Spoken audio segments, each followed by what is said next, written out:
Bonjour à tous, je suis Isabelle Freinet, sophrologue et éducatrice de santé. Je vais vous expliquer dans cette vidéo l'effet très bénéfique de bonnes nuits de sommeil sur vos capacités d'apprentissage et de mémorisation.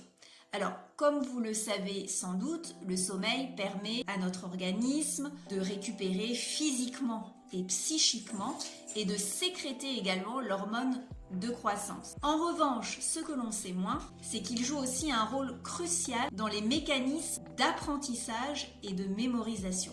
En gros, vous êtes loin de perdre votre temps en dormant. Vous augmentez en effet vos chances d'apprendre vos cours et de les mémoriser plus longtemps, au moins en dormant 7 heures. Alors, comment le sommeil intervient-il dans le processus de mémorisation? Tout se passe dans notre cerveau. Il y a une zone qui est très importante qui s'appelle le lobe temporal qui se trouve, comme son nom l'indique, au niveau des tempes et qui va permettre de traiter les informations sonores, de comprendre le sens des mots, ainsi que de mémoriser et de se remémorer nos souvenirs. Et au sein de ce lobe temporal, il y a une structure clé qui s'appelle l'hippocampe.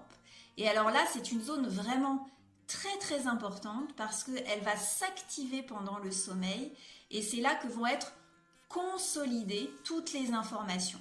En résumé, le sommeil est indispensable pour encoder de nouvelles informations et restaurer des circuits cérébraux de stockage qui ont été saturés tout au long de la journée. Il y a des études qui ont montré que c'était dans une phase particulière du sommeil qui s'appelle le sommeil lent profond, qui est prédominant en début de nuit, qui va permettre d'optimiser sa mémoire et ses capacités d'apprentissage tout en stockant à long terme des souvenirs.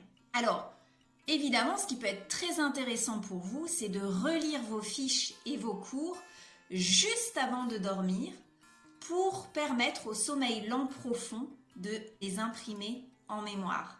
Ensuite, vous pouvez tout à fait faire une petite sieste d'environ 10 ou 15 minutes en début d'après-midi, évidemment pour vous ressourcer, mais également pour rétablir vos capacités d'apprentissage. Je vais vous donner maintenant 10 astuces pour bien vous endormir et réduire votre stress pour que vos soirées soient source d'apaisement. Sachez que le sommeil se prépare dès le matin, dès qu'on se lève, pour synchroniser notre horloge biologique. Donc un des bons réflexes, c'est de s'exposer à la lumière naturelle, de sortir, sans parler nécessairement de soleil, vraiment à la lumière. Ça peut être également d'être exposé devant une fenêtre ou par la fenêtre. Ensuite, pour bien dormir, il faut bien bouger dans la journée, avoir une activité physique régulière et d'éviter la sédentarité, de rester trop longtemps assis. Ensuite, comme vous le savez, le thé et le café sont des excitants qui sont à éviter après 14 heures, c'est assez tôt, pour éviter en effet de nuire à la qualité de votre sommeil. Et l'alcool le soir n'est également pas une bonne idée car il va endommager la qualité de votre sommeil. Ensuite, vous décidez de chasser les écrans de votre chambre. Pas simple, mais vous pouvez passer en mode avion, laisser le téléphone de côté, surtout si vous aimez chatter, si vous aimez faire des posts. Tout ça crée de l'excitation cognitive qui va créer de l'agitation et vraiment endommager votre sommeil.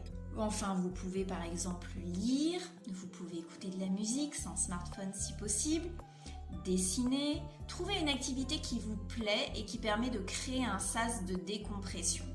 Les adeptes peuvent également méditer, faire une petite séance de yoga ou encore une séance, pourquoi pas, de sophrologie comme je le préconise.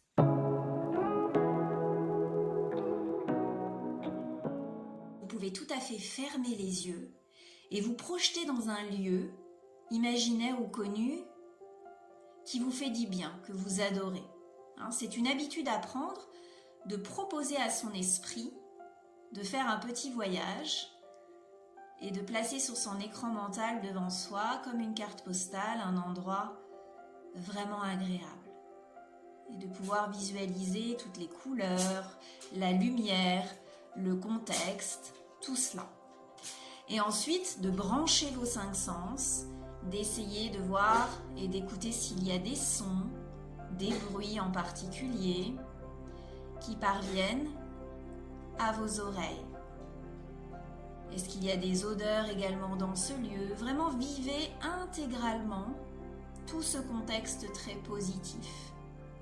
L'idée est de pouvoir ici somatiser du positif.